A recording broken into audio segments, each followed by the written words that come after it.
ওই তৃণমূল কংগ্রেস আর RSS বিজেপিকে এগোতে দেব না। 4 তারিখ 4 মে যখন নির্বাচনের ফল বেরোবে, এই গরুহাটায় লাল ঝান্ডা আর তার সঙ্গে ISF এর ঝান্ডায় হয়ে যাবে মাঠ। কারণ 4 মে বামফ্রন্ট এবং সহযোগী দলের বিজয়ের বার্তা সারা বাংলায় ছড়িয়ে দেওয়ার শপথ আমাদের নিতে হবে। চলুন বন্ধুগণ, নতুন অঙ্গীকার নিয়েই আমরা এগিয়ে চলি মনোনয়ন পত্র জমা দেওয়ার। আর যে 7 জন প্রার্থী, আমি একজন করে নাম ডাকবো, এখানে আসবেন, সকলে দেখবেন, পরিচিত হবে। উলুবেড়িয়া পূর্ব, নাসির খান, তিনি ISF এর প্রার্থী।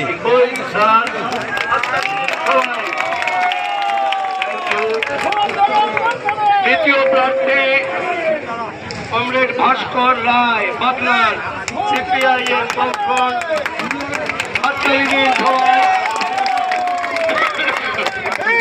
এবার উদয়নারায়ণপুরের প্রার্থী ষষ্ঠী মাঝি, CPIM বামফ্রন্টের। 4 নম্বর আমতার প্রার্থী বামফ্রন্ট মনোনীত CPIM প্রার্থী জসিমউদ্দিন।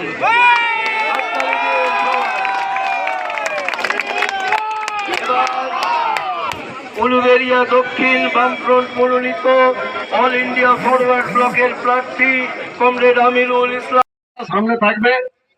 এই মূল ব্যানারের সঙ্গে সামনে আমাদের পার্টির পলিটব্যুরো সদস্য কমরেড সিদ্দিক ভট্টাচার্য এবং আমাদের এই 7টা কেন্দ্রের যে প্রার্থী, সেই প্রার্থীরা থাকবে প্রথমে। তারপরে আমাদের যারা বামফ্রন্টের নেতৃবৃন্দ আছে তারা, বামফ্রন্ট এবং ISF এর যারা নেতৃবৃন্দ আছে তারপরে সারিতে তারা থাকবে।